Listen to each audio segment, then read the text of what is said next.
listen, when you go into games, you don't really think you're going to go down to 10 men. You don't think you're going to get beat, or else you wouldn't show up. But I think how Northern Ireland plays, especially defensively, like the last 2-2 Cyprus 2022, since then Northern Ireland haven't conceded more than one goal at home. And when you have a defensive record like that, and you can score goals, which we can do, and carry a threat to the team, you're always going to be competitive in the game. So, of course, the displays want to be better, especially when they're playing the more higher-ranked nations such as Germany, Italy.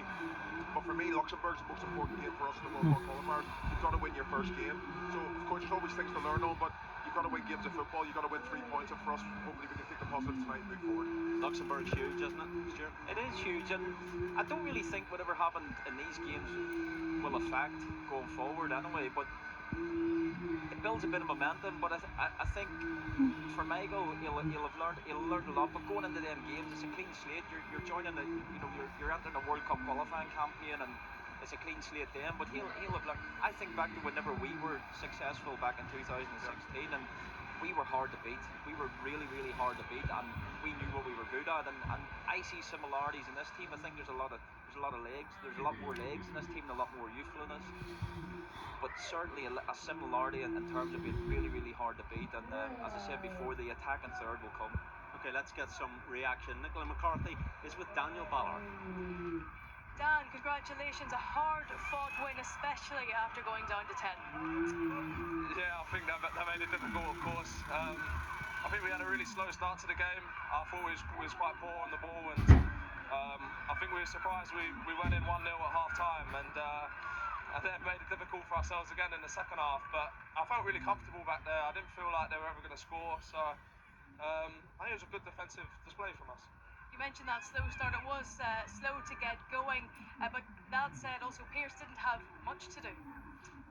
No, exactly. I think we give them a lot of half chances. Nothing clear cut, but I think it was just our general play. We need to be a lot better, especially going into the qualifiers starting September. So I think there was a little bit of trial and error. Lot to learn from today, which is good. And we didn't play it safe and just go for the win. We tried some things. Hopefully that'll help us in September. Isaac's goal, the difference. It was a super finish. Yeah, fantastic finish. He's been brilliant. He's doing really well this season, and he's a big player in our team. He'd also one cleared off the line, so he did his job defensively as well. Yeah, I mean it got a bit touchy at the end, but it's always going to happen with 10 men and a 1-0 lead. Big couple of weeks for you with Premier League promotion secured. Time for a well-earned rest, Dan? Yeah, time for a few holidays, and then it's an exciting year for me and Trey, so we're looking forward to it. Congratulations, thanks a million. Thank you. Back to you, Gavin. I think he's earned that rest. He put in a serious shift again, didn't he, Stuart?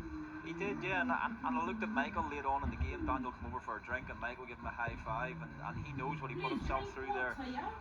He's had a few injuries this season, and obviously he come back into the Sunderland side towards the end of the season. He's gained promotion. He's come here, but it'd be easy for him maybe to shy away from coming till the internationals this summer, and he's come, and he's earned himself a well-deserved break. Basically, that Sunderland connection with Trey Hume is going to be very big going forward, Josh. Yeah, massively. I think obviously the cohesion and the familiarity you have, especially in teams that are trying to go on and win games. We've had it when we played here in 2015-16. The more you can have familiarity in your team, and the less the team will change, the more you can learn together and grow together. Listen, the average age of this team in the past 7 games has been 24 and below. So games going forward, they're going to learn together and build together. This team's built to go on for maybe 10 years in the future. So as much as they can win impossible, as Johnny said it earlier at half-time, it's more enjoyable when you're winning games.